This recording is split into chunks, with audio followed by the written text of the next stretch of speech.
नमस्कार दोस्तों, इस वीडियो में हम बीए फिफ्थ सेमेस्टर राजनीति शास्त्र के प्रथम प्रश्न पत्र तुलनात्मक राजनीति के 5वें यूनिट ब्रिटिश शासन व्यवस्था के कुछ हस्तलिखित बहुविकल्पीय प्रश्नों का अवलोकन करेंगे।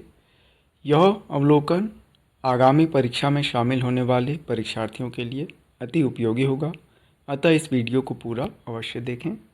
चलिए शुरू करते हैं।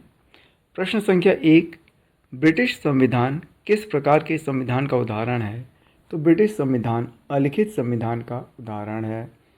प्रश्न संख्या 2, किस देश के संविधान को संयोग तथा विवेक का शिशु कहा जाता है? तो ब्रिटिश संविधान को कहा जाता है। प्रश्न संख्या 3, मैग्ना कार्टा घोषणा पत्र का संबंध किस देश से है? तो यह ब्रिटेन से है।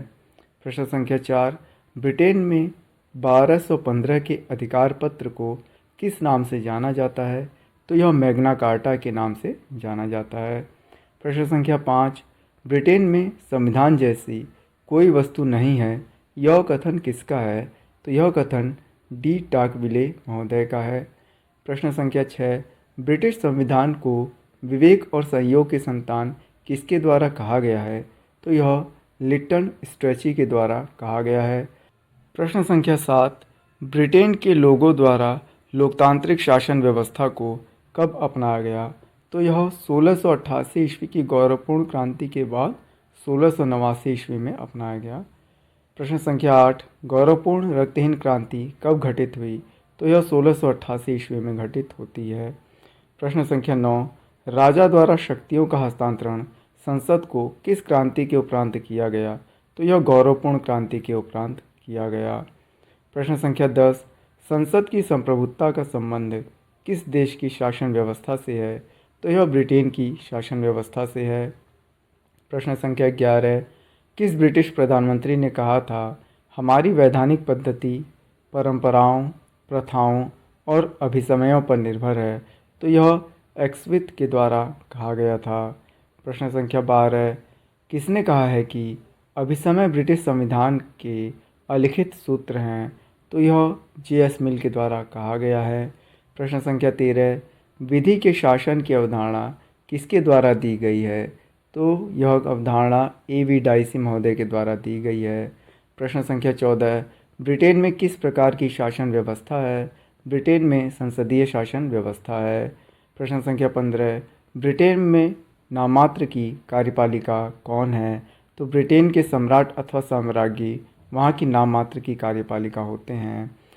प्रश्न संख्या 16, कार्यपालिका की वास्तविक शक्ति ब्रिटेन में किसके पास है? तो यह प्रधानमंत्री के पास है। प्रश्न संख्या 17, किसके अनुसार ब्रिटेन की शासन व्यवस्था में अनेक सूक्ष्म भेद हैं, लेकिन इनमें सबसे महत्वपूर्ण सम्राट एवं राजमुकुट का भेद है? तो यह ग्लैडस्टन महोदय का कथन है। प्रश्न संख्या 18, सम्राट, कैबिनेट तथा लोक सेवाएं ब्रिटेन में सामूहिक रूप से कही जाती हैं? तो यह राजमुकुट के अंतर्गत आती हैं।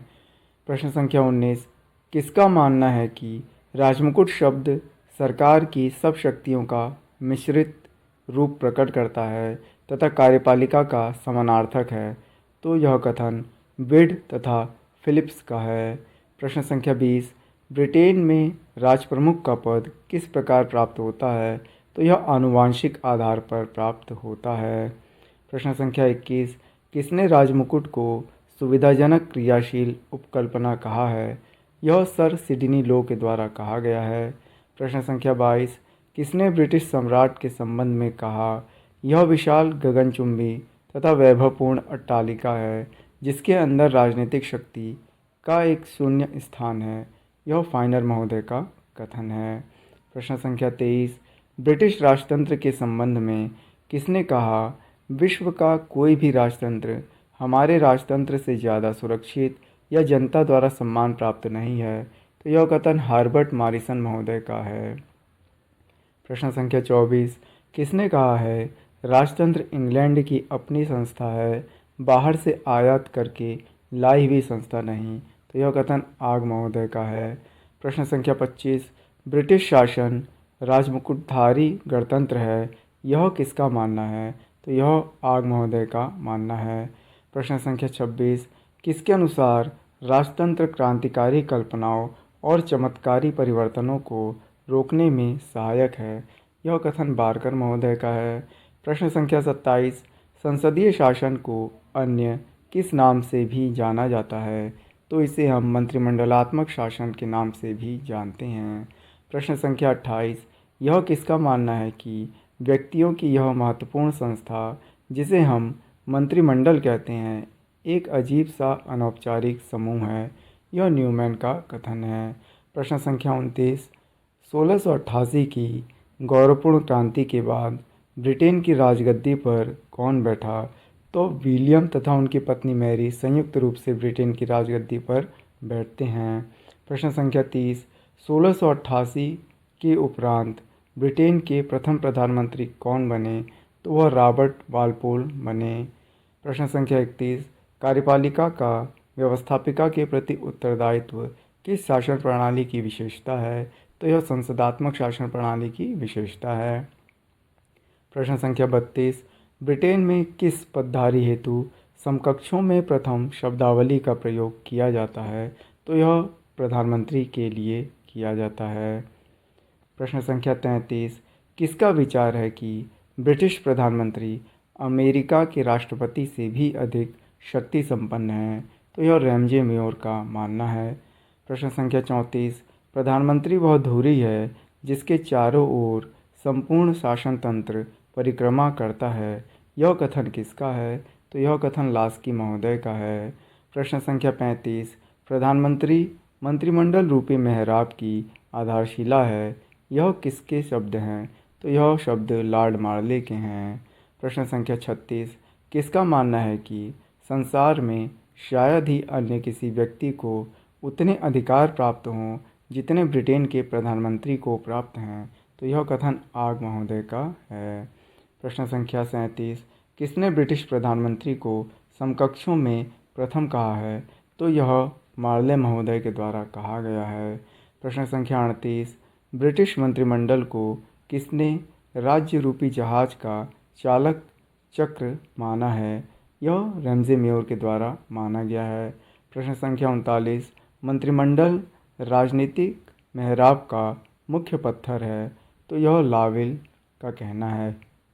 प्रश्न संख्या 40, यह एक धुरी है जिसके चारों ओर राजनीतिक मशीनरी घूमती है। ब्रिटिश मंत्रिमंडल के संबंध में यह किसने कहा है? तो यह मैरियट के द्वारा कहा गया है। प्रश्न संख्या 41, ब्रिटिश राजतंत्र पर इंग्लैंड की आय का कितना भाग खर्च होता है? तो यह 1% का 20वां भाग खर्च होता है। प्रश्न संख्या 42, ब्रिटेन के किस पदधारी को स्वर्णिम शून्य कहा जाता है? तो यह सम्राट के लिए प्रयोग किया जाता है। प्रश्न संख्या 43, ब्रिटिश शासन व्यवस्था में राजा ने अपने निषेधाधिकार की शक्ति का अंतिम बार प्रयोग कब किया था? तो यह 1707 ईस्वी में किया गया था। प्रश्न संख्या 44, किसके अनुसार कैबिनेट एक हाइफन है जो जोड़ता है, एक बक्सुआ है जो कार्यपालिका और व्यवस्थापिका को मिलाता है? तो यह बेजहार्ट का कहना है। प्रश्न संख्या 45, ब्रिटेन में सपरिषद आदेश का संबंध किससे है? तो यह सम्राट से है, उनकी यह अध्यादेश की शक्ति है। प्रश्न संख्या 46, यह उक्ति किसकी है? मैं नेता हूँ इसलिए मुझे जनता का अनुगमन करना चाहिए। तो यह कार्लाइल का कथन है। प्रश्न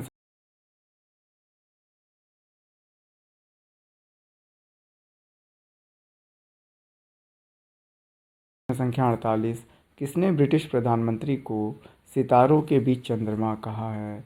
यह हारकुट महोदय के द्वारा कहा गया है। प्रश्न संख्या 49, द गवर्नेंस ऑफ इंग्लैंड किसकी पुस्तक है? यह पुस्तक हेराल्ड विल्सन की है। प्रश्न संख्या 50, वास्तव में किसी अधिनायक को ही अपनी कैबिनेट के निर्माण में इतनी अधिक स्वेच्छाचारी शक्ति प्राप्त होती है जितनी कि ब्रिटिश प्रधानमंत्री को। यह कथन किसका है? यह कथन एम्ब्री का है। प्रश्न संख्या 51, ब्रिटिश संसद में कितने सदन हैं? तो ब्रिटिश संसद में कुल 2 सदन हैं। प्रश्न संख्या 52, ब्रिटिश संसद के उच्च सदन को किस नाम से बुलाया जाता है? ब्रिटिश संसद का उच्च सदन लॉर्ड सभा है। प्रश्न संख्या 53, ब्रिटिश संसद के निम्न सदन या लोकप्रिय सदन को किस नाम से पुकारा जाता है? उसे हम कॉमन सभा कहते हैं। प्रश्न संख्या 54, किसके अनुसार यदि मंत्रिमंडल राजनीतिक शरीर का सिर है तो संसद उसका हृदय? यह कथन न्यूमैन का है। प्रश्न संख्या 55, ब्रिटेन में west red gold mining company बनाम सम्राटवाद ने किसकी शक्तियों को सीमित किया? इसके द्वारा संसद की शक्तियों में सीमा लगाई गई। प्रश्न संख्या 56, ब्रिटिश कॉमन सभा का सामान्यतः कार्यकाल कितने वर्ष का होता है? यह 5 वर्ष का होता है। प्रश्न संख्या 57, एक बार स्पीकर सदा के लिए स्पीकर शब्दावली किससे संबंधित है? यह कॉमन सभा के अध्यक्ष से संबंधित है। प्रश्न संख्या 58, लॉर्ड सभा के सदस्यों को क्या कहा जाता है? तो उन्हें पीयर्स कहा जाता है। प्रश्न संख्या 59, ब्रिटिश कॉमन सभा की प्रथम महिला अध्यक्ष कौन थी? यह बेटी बुथरार्ड थीं। प्रश्न संख्या 60, ब्रिटेन में अंतिम बार निषेधाधिकार का प्रयोग किसके शासनकाल में हुआ? यह महारानी एन के शासनकाल में हुआ है। प्रश्न संख्या 61, ब्रिटेन में चांसलर ऑफ एक्सचेंज किसे कहा जाता है? तो यह वित्त मंत्री को।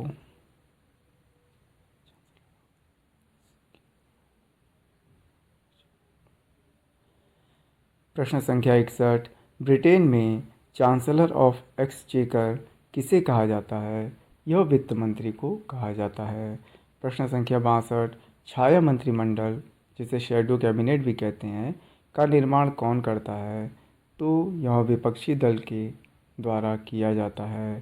प्रश्न संख्या 63, मिनिस्टर ऑफ क्राउन एक्ट 1937 द्वारा किस पद को मान्यता प्रदान की गई? यह प्रधानमंत्री पद को मान्यता प्रदान की गई। प्रश्न संख्या 64, ब्रिटेन में सचिवालय व्यवस्था के जनक कौन हैं? यह लॉर्ड जॉर्ज इसके जनक हैं। प्रश्न संख्या 65, ब्रिटेन में मंत्रिमंडल सचिव की नियुक्ति किस वर्ष से आरंभ हुई?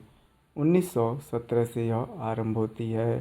प्रश्न संख्या 66, ब्रिटिश संसद कहाँ स्थित है? यह लंदन के पैलेस ऑफ वेस्टमिनिस्टर में स्थित है।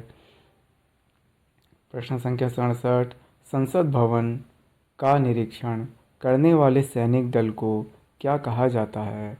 उन्हें बी फाइटर कहा जाता है। प्रश्न संख्या 68, ब्रिटिश कॉमन सभा के प्रथम अध्यक्ष कौन थे? यह सर थॉमस हंगरफोर्ड थे। प्रश्न संख्या 69, introduction to the study of the law of the constitution किसकी रचना है? यह ए.वी. डाइसी की रचना है। प्रश्न संख्या 70, ब्रिटेन में किस प्रकार की दलीय व्यवस्था है? यहाँ पर द्विदलीय व्यवस्था है। प्रश्न संख्या 71, किस संसद को सभी संसदों की जननी कहा जाता है? ब्रिटिश संसद को अन्य सभी संसदों की जननी कहा जाता है। प्रश्न संख्या 72, ब्रिटिश कॉमन सभा का सदस्य बनने के लिए कितनी आयु होनी चाहिए? यह 21 वर्ष की आयु होनी चाहिए। प्रश्न संख्या 73, ज्यूरी प्रथा ब्रिटिश सरकार के किस अंग से संबंधित है? यह न्यायपालिका से संबंधित है। प्रश्न संख्या 74, ब्रिटेन में सर्वोच्च न्यायालय की व्यवस्था कब की गई?